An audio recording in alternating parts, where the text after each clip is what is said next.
Hello, everyone. Welcome to another episode of the Cybersecurity Recruiter Podcast. Today, I'm joined by Joe Schofield. How you doing? I'm doing well, Thomas. How about yourself?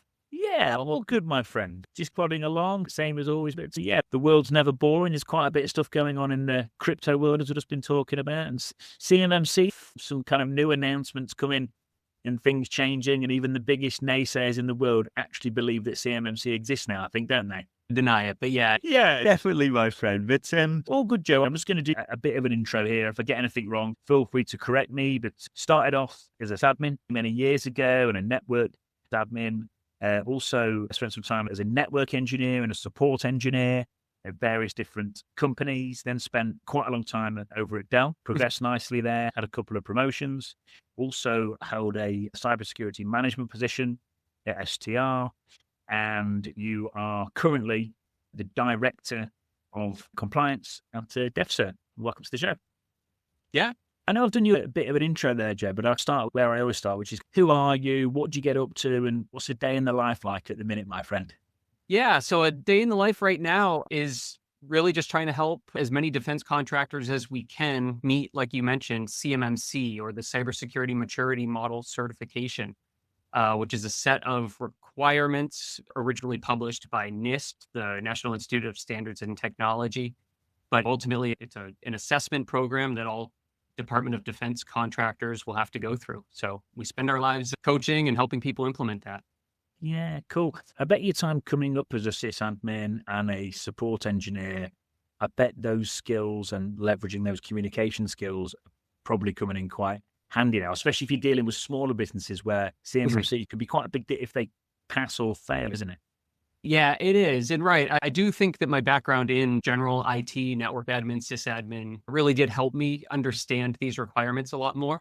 Of course, it's not only IT related problems. There's everyone in the company has to take part in all of these requirements as well. And of course, there's other departments, if you will, like human resources that have to play their part in this as well. I do think the fact that I had a technical background, lived it, and had the hands on keyboard doing the work for so many years did help me to translate what it means to implement these requirements to the companies that we're supporting.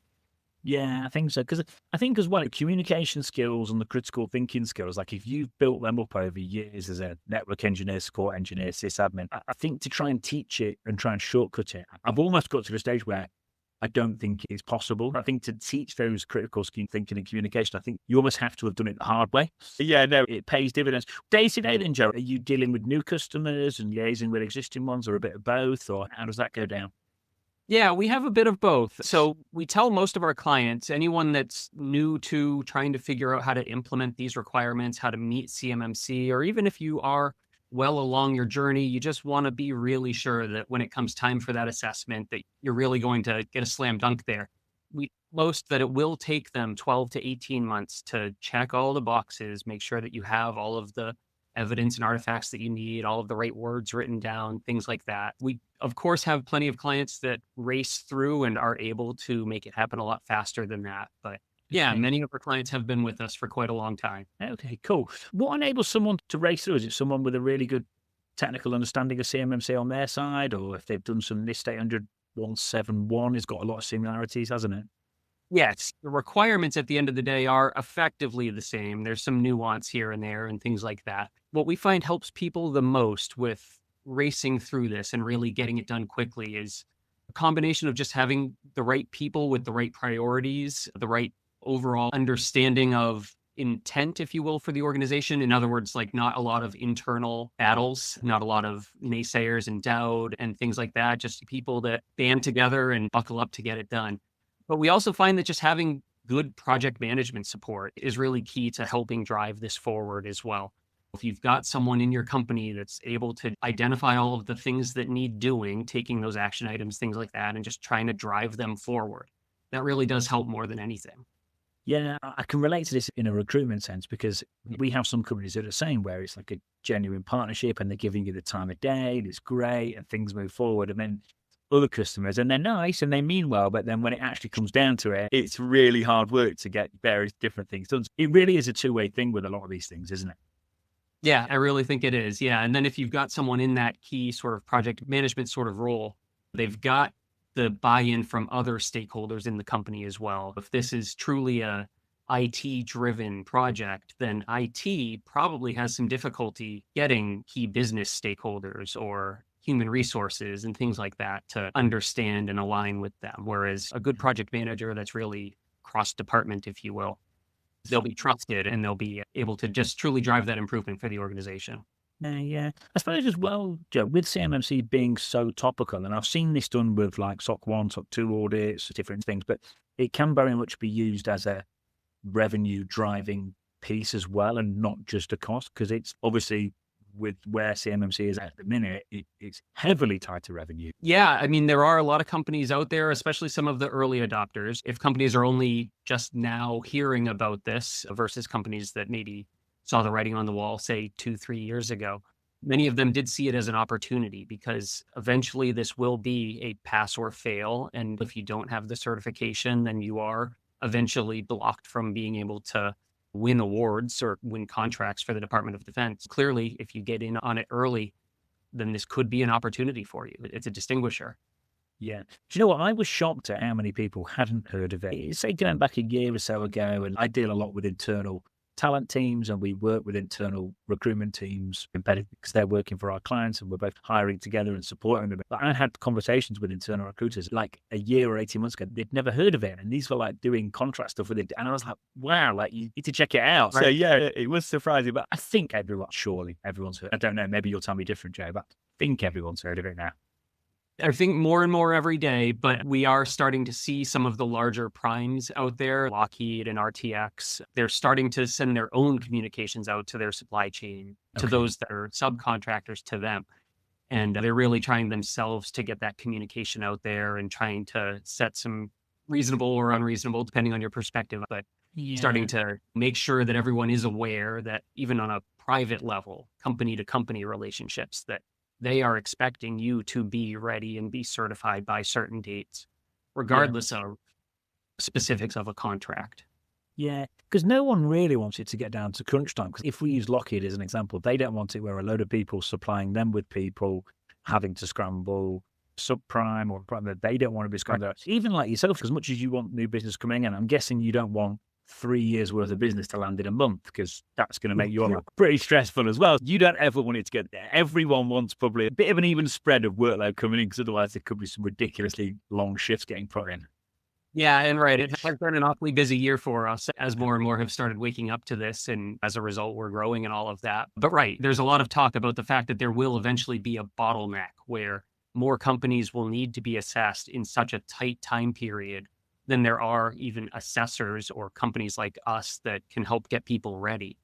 And you don't want to be in that bottleneck, if you will. I think some of the pictures of a funnel. There are all these companies that are waiting, but there's only so many people that can get through at a time. There is, yeah, because like I was looking at stat. I've not looked at it for maybe, 6-7 months, but I was looking at the amount of C3 PAOs there are and the amount of companies out, and the numbers just don't add up, do they? No, they really don't. Yeah, you look at, depending on the estimates, and of course the estimates can only go so far, but DoD estimates 80,000 companies need this certification, and yet there's only, 90 or so C3 PAOs out there. Yeah, I mean, that's the story right there. There's certainly a lot more companies that need this than there are companies that can do the certifying. Yeah. What do you think will happen? Because I think as much as awareness is created around it, and as much as, say, me and you talk about it and everyone else talks about it in the community, I still know, as I'm sure you do, there'll be so many companies. We see it every year with PCI DSS, the amount of times we get calls in Q4 for contractors as well as permanent staff, because everyone's leaving assessments till the last minute. Do you think there will be something that gets put in place to mitigate that? Or do you think it will just be some companies just, I don't know, is there like a plan B, as it were, at all, or is there not? There's some difference of opinions within the community about how significant or how serious this will be, but CMMC as a whole is a multi-year phased rollout. In theory, there is 3-ish years where CMMC will gradually roll out over 4 phases, but the very last phase is full deployment.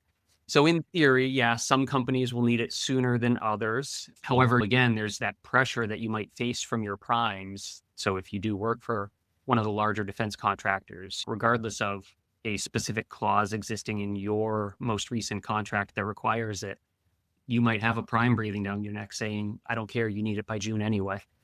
Yeah, so it will pretty much be case by case. It does seem like it'll be case by case. It is certainly contract driven, at least right now, or at least from the Department of Defense's perspective, because that is really, at the end of the day, all they can control. They can't tell Raytheon or Lockheed not to push this down. Yeah, we have a couple weeks where we can see what happens, but there are some out there that have a feeling that it'll be a big bang, a shotgun start, if you will, and everyone more or less will be required much sooner rather than later. I do hope for everyone's sake that there is a bit of a gradual deployment here. Yeah. On my LinkedIn feed, I don't think for one second I was clued up as it on you, Joe, at all. I think because I talk about it sometimes, and then like Jacob, who's been on my pod, his posts will come up, and it's called Derish, Kyle Leo, I think we spoke about before. And all three of those chaps have been on my podcast. So I get their LinkedIn posts down my feed pretty regularly. So I can't probably keep up to, not as much as you, but I keep up to speed with it more than most because I see all their posts, and it, even just to watch, it's quite interesting. I bet it's quite stimulating for you. I bet it's not boring, put it that way. No, given you had mentioned some of my past there, NIST 800-171 has been on my radar back when I worked for Dell Technologies. That was back in 2017 or so. While CMMC itself wasn't even a draft, wasn't much of a thing for a couple of years after that. I want to say 2020-ish is when we started seeing drafts and CMMC itself started feeling a little more realistic. But yeah, this is 8 years in the making for me to finally see that this is in fact real, that this is actually happening. Yeah, even if we take like a step further back and think about just for security and security postures as a whole and supply chain attack as a whole, it's a good thing for that as well, because obviously, hence the reason CMMC is coming to the forefront, because it's been a problem, hasn't it? Yeah, and ultimately that is where CMMC is coming from, the reason that it exists, the reason that a third party needs to come in and perform this assessment on you is because even though the requirements themselves aren't any actually different, minus some nuances to scoping guidance and things like that we have, at the end of the day, the reason for this existing is because either companies thought they were implementing these requirements and they weren't because the language is hard to understand and the nuances to the words that NIST wrote down are just so difficult, or companies were fooling themselves and they think that it didn't apply to them because they were too far down the supply chain, or all I do is make nuts and bolts, little things like that. And this is a reality check, but the reality of this reality check is that it exists because so many were failing to meet the requirements that DoD intended for whatever reason that is. I think if you're outside the security space, that example of, we just made nuts and bolts, I could see people really falling into that bucket really quickly. Because if you're not in security, you would think, that doesn't affect that. Or the old classic of, no one's going to attack us because we haven't got anything. That's like the classic line that everyone uses. Yeah. Cool. All right, Judge. I'm just going back over your career history here. So there'll be people listening, like you've come up through that vast network sysadmin route and then progressed nicely. You've had promotions at various different places that you've worked with over the years, progressed up to manager and now up to director level. Looking back at that route from sysadmin to director, is there anything that you know now that you maybe wish you knew back then, or is there anything that listeners could learn from how you've put in your security career? Yeah, I think to me, the biggest thing in reflection that either should have paid a little more attention to or took a little more advantage of, if you will, is just knowing when it is time to move on from a role or an employer.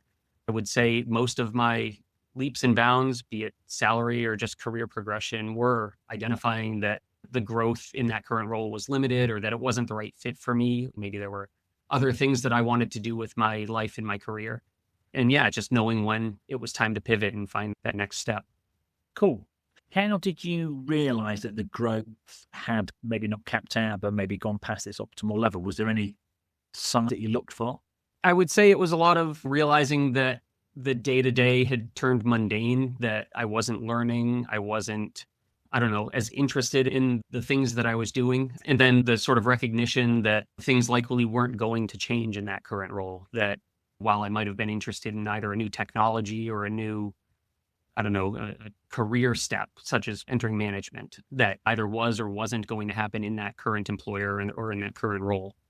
Cool, yeah. I think as well, I feel like that's where smaller companies do have an edge, because if you've got that relationship with the director or the founder or key stakeholders within the business, and especially with the rate of change now. And of course, we can't do a podcast episode without mentioning AI, but like with AI coming in, like when you think about the bureaucracy in some of these big companies and the speed that things are changing, the smaller companies, I think if they're on point and they're pretty agile, I think they'll be fine. But those bigger firms, I think that's going to be tricky for them. And it certainly can be. I stayed at Dell for a number of years. I had a few different roles while I was at Dell, really appreciated the time and growth that I did have there.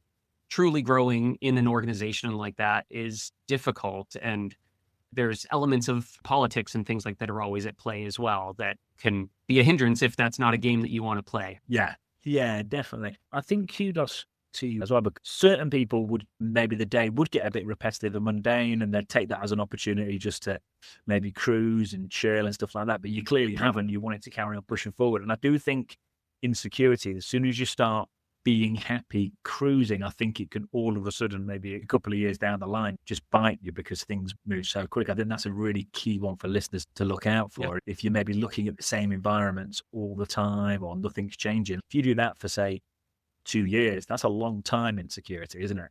No, it sure is, right. And security is such a broad topic or such a broad career area that if you do find that you're getting stuck or mundane or bored in the current role, if you're not able, what's in your purview, if you will, then I can feel like that would be limiting.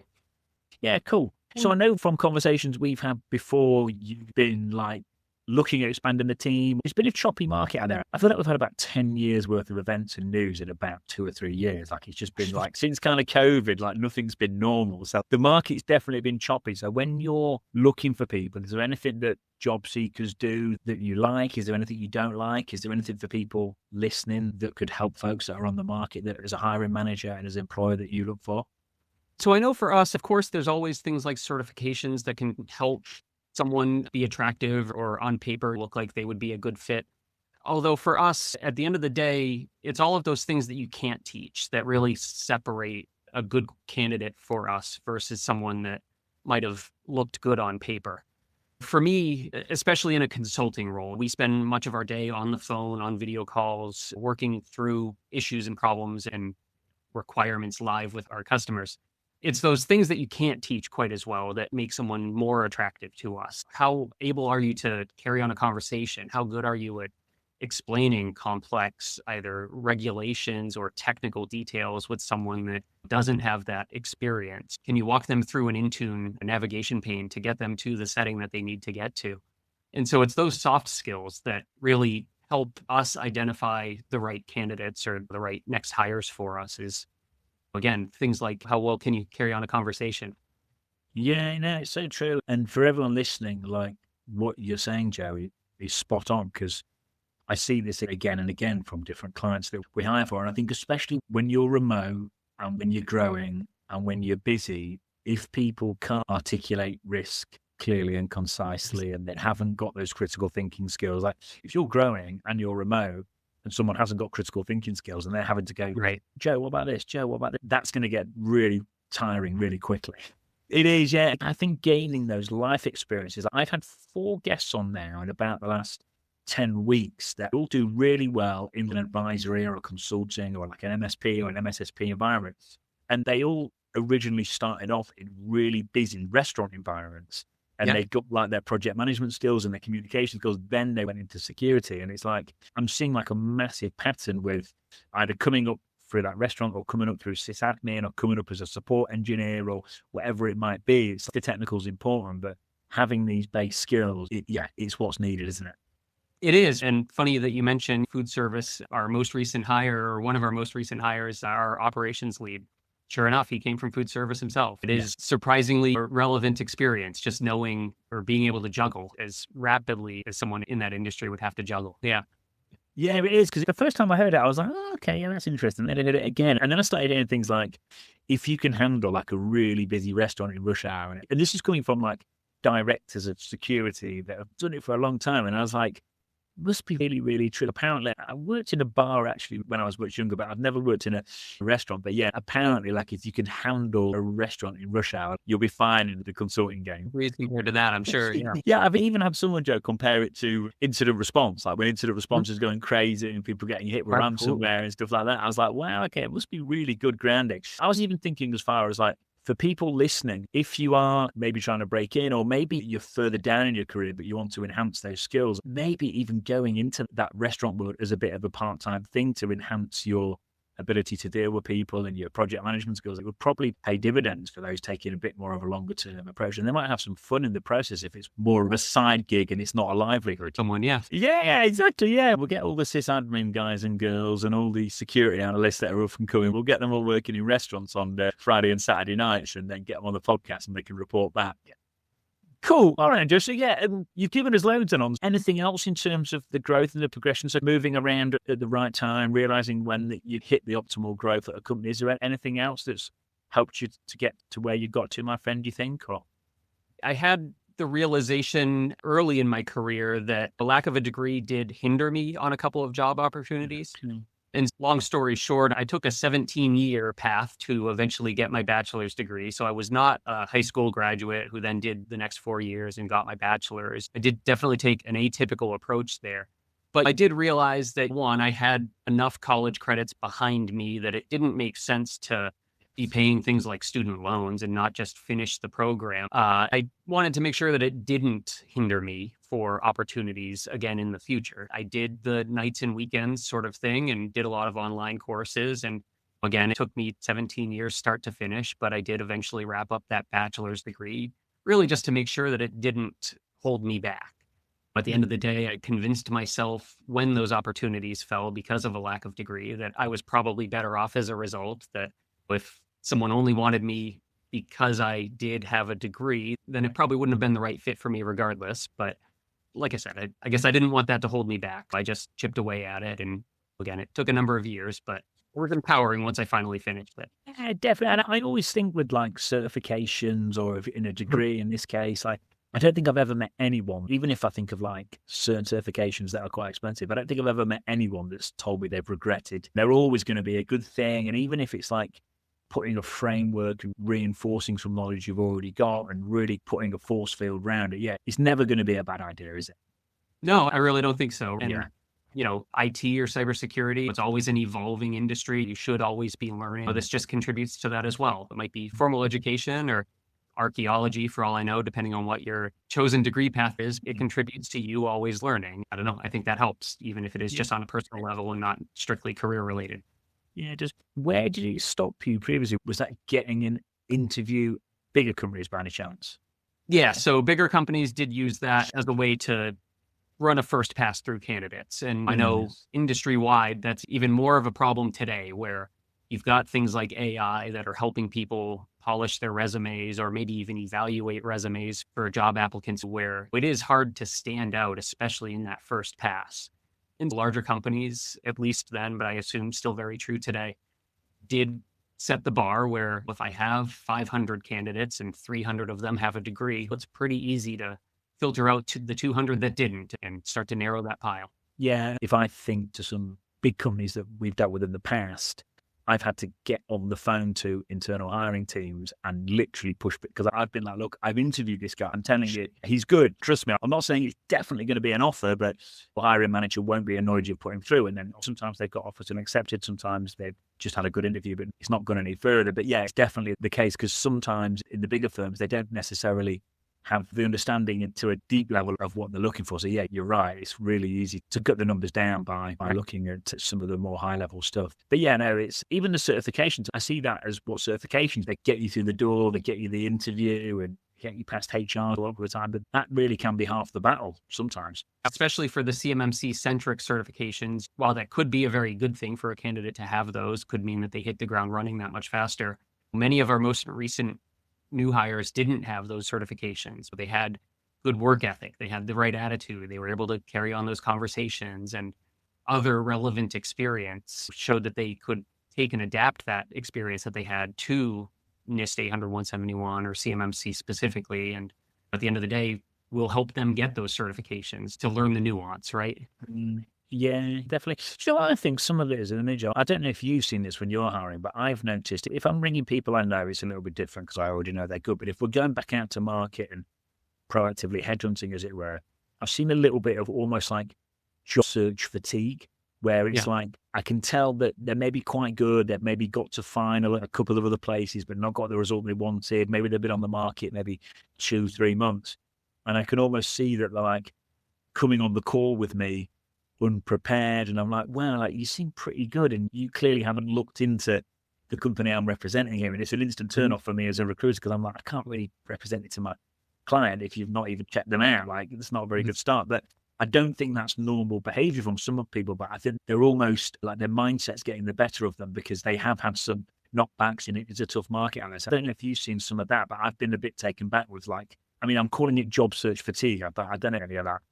No, I think that's a great term for it. Yeah, I feel bad when I see this, but right, many people that I've worked with or for, or just tangentially connected with in the past, I see many people that have been on the hunt for jobs right now for months, or in some cases a year plus. And I can only imagine how exhausting that can be. I don't know, you've got the right term there, I think, for it. Yeah, they have. If anyone listening is in that boat, if you're feeling like that, rather than doing 10 interviews with recruiters or companies directly, you should just do 5 and do them properly. Or rather than doing 20, you should just do 10 and do them properly. I think if you're going to do it properly, or do less. Because if you go on there in a half-hearted way, like Joe as a director or me as a recruiter, if someone's coming on there and they're not fully on point and on board, it's, even if they're a nice person, it's hard to want to put them through. Yeah, it's that, I don't know, the positive attitude, the ability to have a good conversation and show your energy and things like that is important once you get to that stage.